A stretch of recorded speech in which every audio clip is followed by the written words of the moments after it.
Well, hello everybody. My name is Timothy Gager and welcome to Virtual Friday's Dire Literary Series. Tonight, my feature is Cheryl Pappas. And Cheryl is going to do a little reading for us, and then we're going to grill her with some questions, and we'll make it as literary as possible, and we're going to have some fun. So here is what I can show you about Cheryl. And in case you question me, look at the heading, about Cheryl Pappas. So we're going to talk about Cheryl Pappas. And Cheryl's got a very, very small bio, but she lives outside of Boston. Her fiction and poetry and nonfiction have appeared in Juked, the Chattahoochee Review, Hobart, Ploughshares, SmokeLong Quarterly, and Elsewhere Journal. The Elsewhere Journal. She runs a popular online Hermit crab flash fiction workshop. Her debut collection of flash fiction, The Clarity of Hunger, is published by Word West Press, and it just came out. And she also holds an MFA from the Bennington Writing Seminars. So without anything else, I'm going to turn it over to Cheryl Pappas. Thank you. Thanks so much, Timothy. And thank you all for being here. I can't see all of you. Should really switch the view so I can see your gallery. Yes, that's better.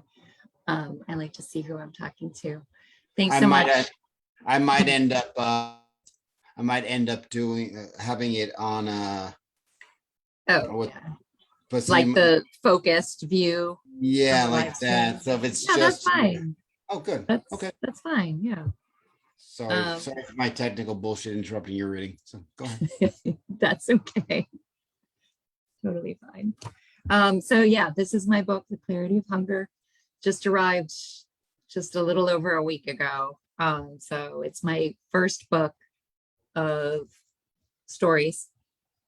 And I thought I'd read a few stories for you tonight. The first one I'm going to read is called Hunger. And it's actually how this whole collection started. Like, I wrote this story when I first learned what hermit crab flash fiction is, which is basically when you borrow a familiar structure and tell a story within that structure.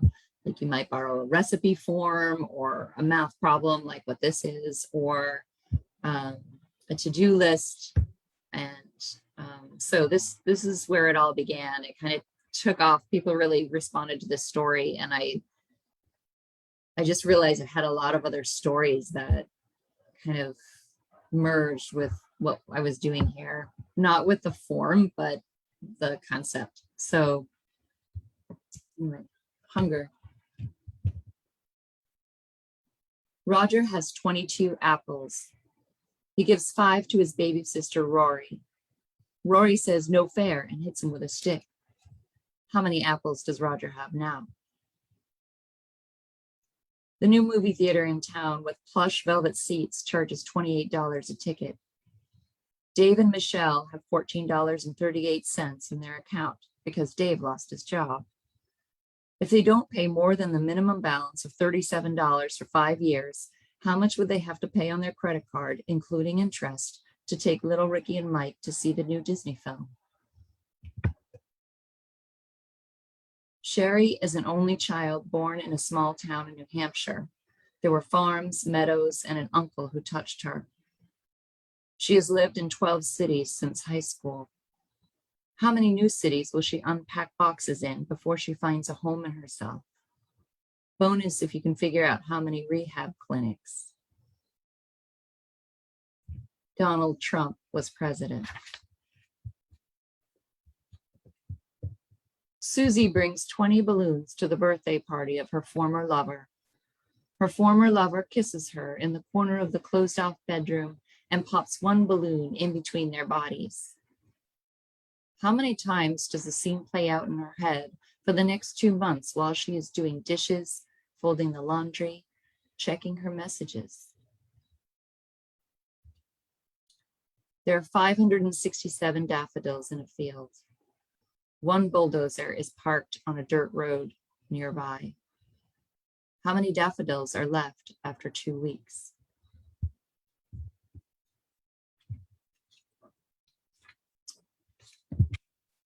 The next one I'll read is called Profile. I wrote this story actually like quite a long time ago,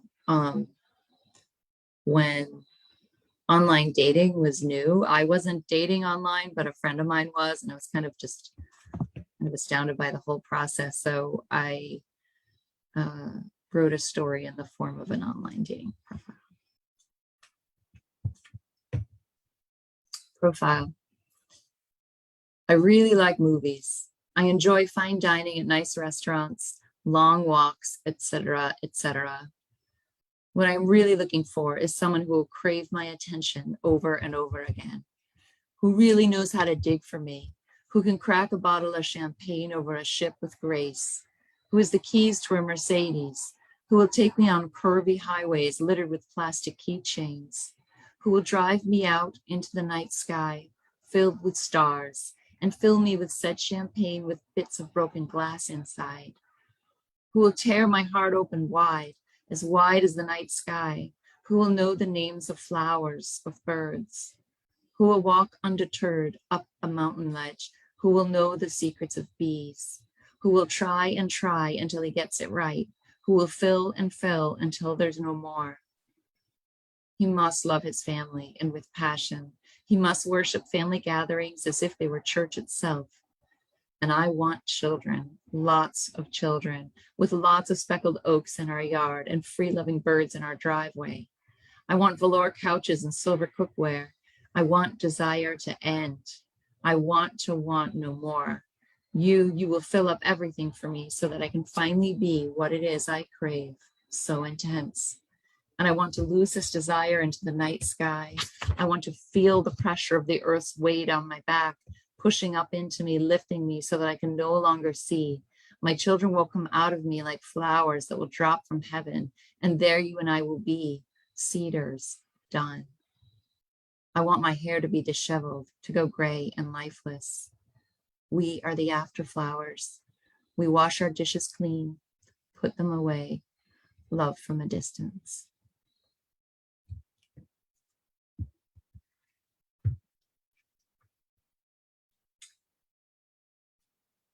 This next one I'll read is really short. It's called Gretel's Stepfather. Imagine his wonder, finding the trail of white pills in the moonlight leading him home, as if they were supposed to greet him like that, shining like that, as if his daughter hadn't left them to trace her way back home, as if she knew.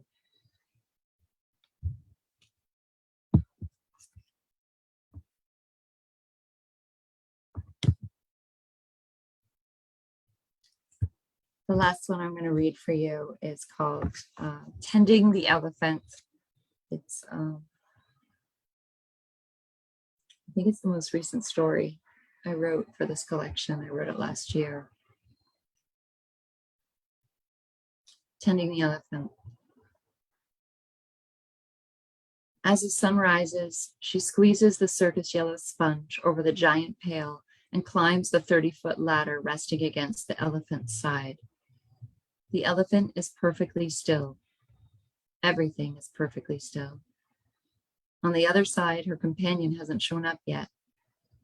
Every day, she washes one side and he washes the other. They miss each other sometimes, but the elephant gets washed every day. She might be half clean by noon, fully clean by dinner time, then dirty again every morning. They live in different time zones. This is only natural.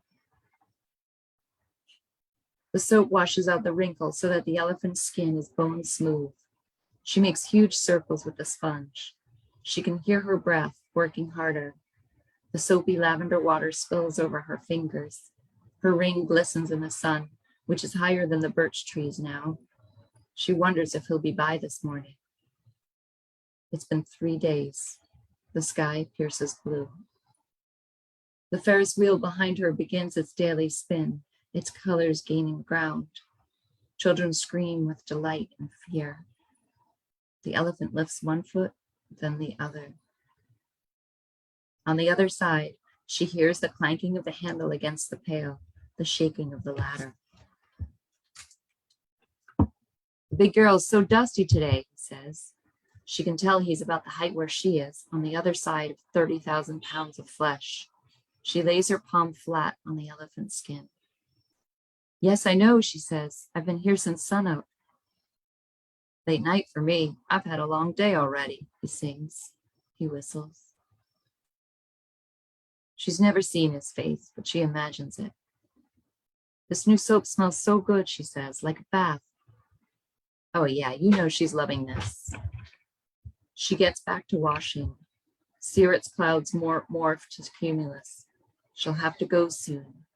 She smells popcorn, hears a laugh track in a movie somewhere. She wants to wash around the elephant's, excuse me, what? Thank you, honey. Okay, I'm in a reading, thank you.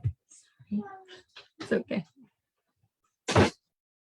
She wants to wash around the elephant's eye before she gets to the legs and feet. No matter how much of a rush she's in, the eye is important. There are flies, and what's good about the lavender soap is that it repels them. She uses a cotton swab to apply a thin line just below the eye. You can't be too careful. The eye's orange orb is huge and still. She sees her white t-shirt in the reflection. I'm so glad we do this together, he says. It helps me. The elephant's eye shifts toward the sound of his voice. Me too, she says. She kisses the bumpy skin of her eyelid. Her husband's coffee wafts over on a cloud of air. I need to go. I understand, he says. She tends to the elephant's legs and feet, in between toes. The bottom of his ladder is on the other side, just there, next to his giant pail like hers. It could be days before she's with him again. She lets the sponge drop in the bucket and hears children cry out. Under the elephant, the sun is blocked entirely. Dust gets in between her toes. It's colder too under here. By the time she gets to the meridian, the exact middle of the elephant, her body has gone through 3 time zones and is shaking and warm. His silver ladder jostles, his worn leather shoes, his blue worker pants. Thank you. Wow, that's some great flash fiction in there. Thank you.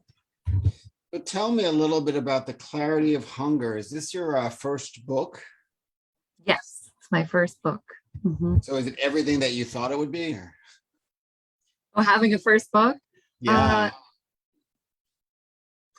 It's also new. I don't know. I mean, I'm really excited about it. It's really satisfying to have one book I can fold my stories in. It's a really good feeling. Yeah, and it helps too that I love my publisher. Word West Press has been really amazing. They've been so kind. I mean, it's a 3-person team, and they're just so kind and generous and understanding, and they totally get my work. It's like amazing. It's just been really, really good. So what was the first thing that crossed your mind when the box of your books arrived at your house? Okay, the first thing I thought of was, okay, just I think I was alone. Yeah, I was alone in the house when they came, so the kids weren't here. So yeah, I just let it sit on the table for a few minutes before I opened it. Yeah, I don't know. It was exciting. But it was also kind of anticlimactic because like I open it up, I'm like, okay, there it is. But there was no like tears or anything, and I didn't film it or anything like that. I mean, it's just I took pictures, but yeah. I mean, opening your first box of books is obviously thrilling, but before that, you have so many publications with your flash fiction. You're very prolific. So before this, what was the biggest thrill of an acceptance that you got? Oh boy.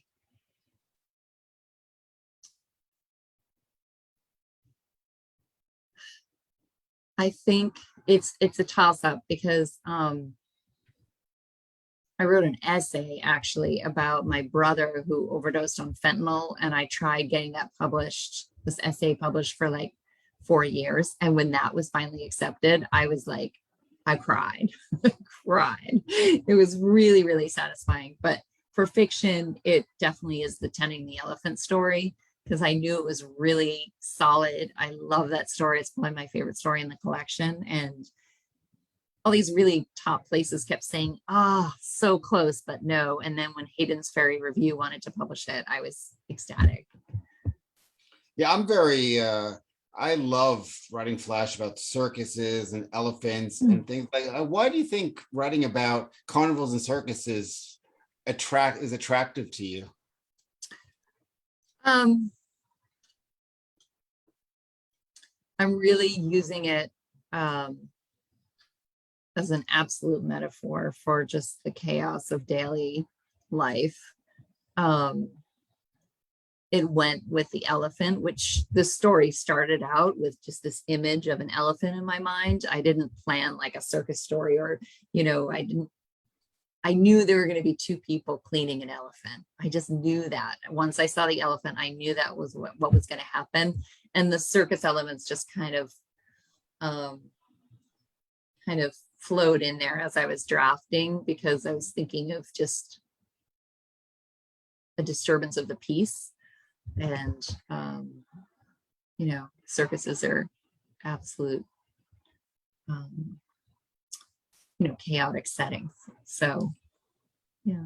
Speaking about individual pieces, Kathy Fish, was our guest here a while back, known as one of the queens of flash fiction.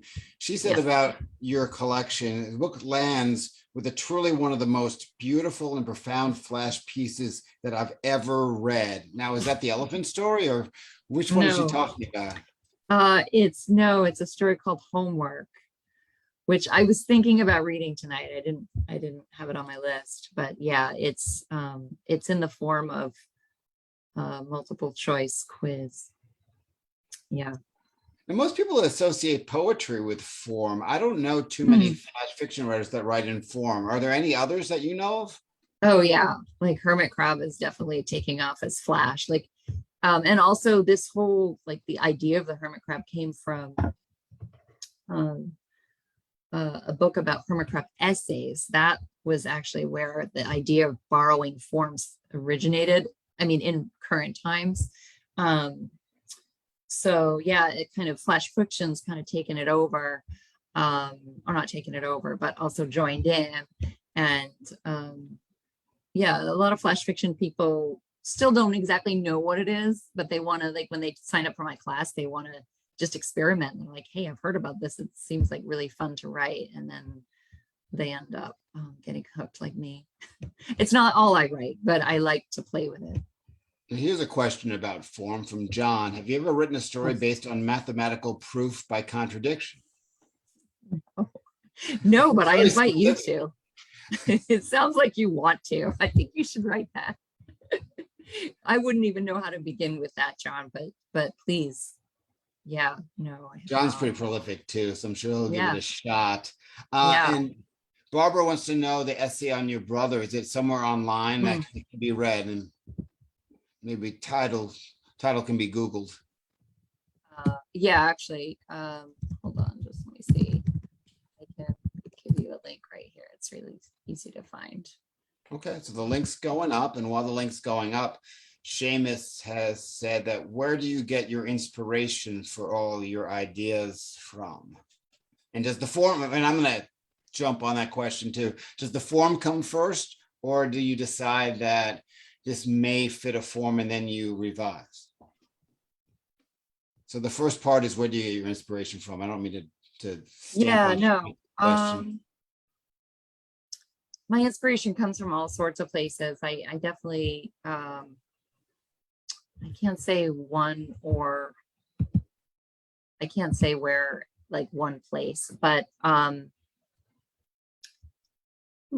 I mean, I would say snippets of conversation, obsessions, like something that just hits me, that I look at, like an image or something like that, that has associative power. I'm just like, I become obsessed, and then like these lines come to me, and I know I'm onto something when I just can't let something go, and I wake up thinking about it, or I'm thinking about it in the shower or something like that, like just this image and what's going on with this image.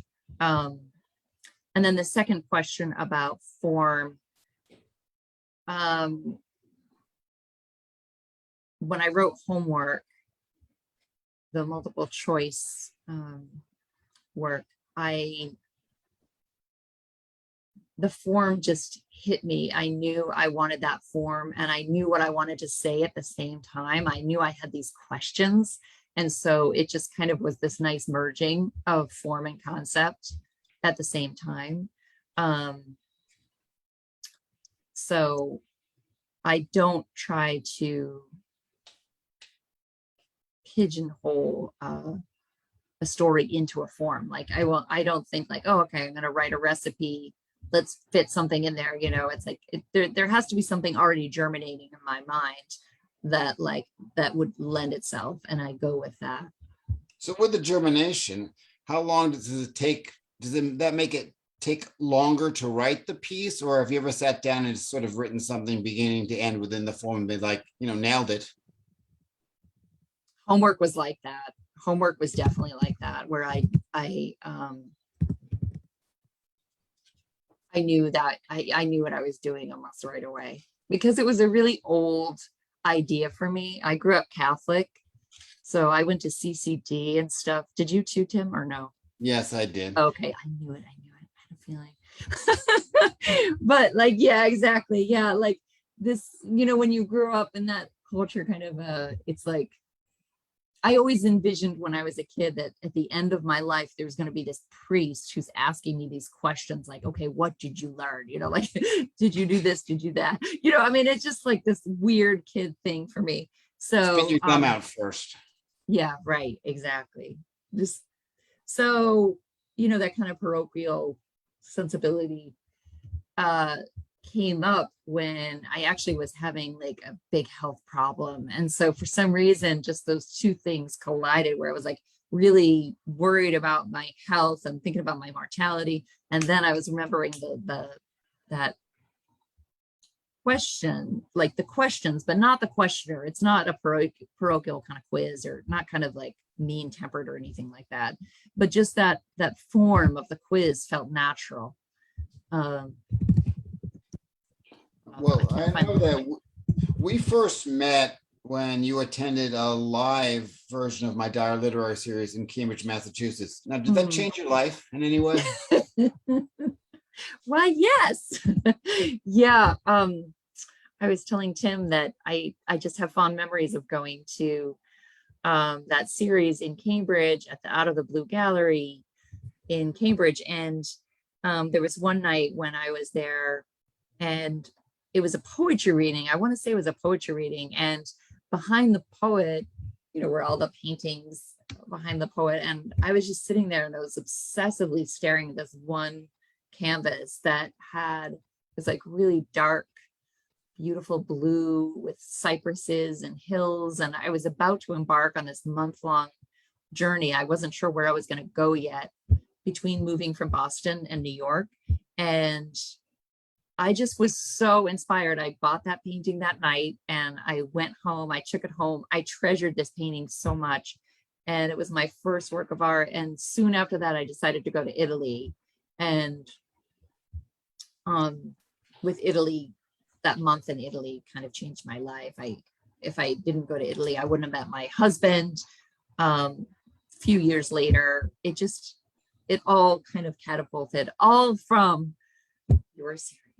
Another feel-good story about the Dire Literary series. We bring people together, amazing. We break them apart, we send them to foreign countries. There you go. Now, you're very prolific, I noticed in your on your website. Now, I don't know if you know an exact count, but maybe just give a ballpark figure. What's the largest number of flash pieces that you've had published in a year? Oh gosh, I don't know. Like, what's a good year for Cheryl Pappas? I guess a good year is like 10, but I don't even know if I did 10 last year. I don't I don't think so. I think it's probably like 5 to 7. I don't know. And other forms, you've got some poetry credits. Do you have a novel? Any novels in the works? Did poetry come before Flash or? So the novel, I actually was working on a novel before the pandemic, and it's based on Hansel and Gretel. It's set in contemporary times. The stepdad and mom are addicted to opioids, so the kids are left to kind of fend for themselves. It's pretty dark. So once the pandemic hit and everything got very isolated, I'm like, nope.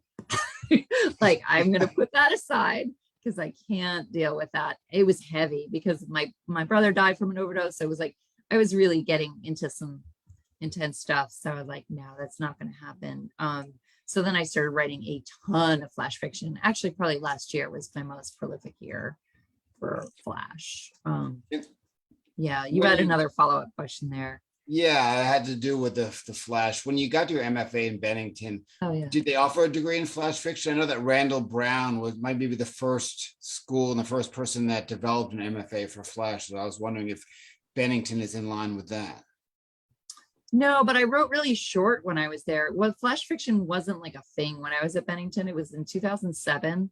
I did tend to write really short pieces, but I also had to produce 20 pages a month for my writing mentor, which is a lot. So I'm not going to turn in 20 flash fiction, but I've always been drawn to like really, really short stories, but I wrote longer, more traditional length stories at Bennington.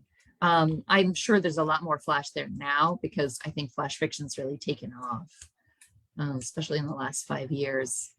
Although it's strange, like some people look down on the term flash fiction for some reason. So, I don't know why, but if you want to be a literary snob, you'd be like, I work on SmokeLongs. Yeah. Like the ancient Chinese. Yeah, exactly. Ancient Chinese culture. No, I call them SmokeLongs or short shorts or whatever. Don't call them flash. When I do them, they're SmokeLongs. Exactly. Now, flash fiction is wonderful form because you can work as shorter versions of short stories. You can get all magical realist about it. You can make them like narrative poems.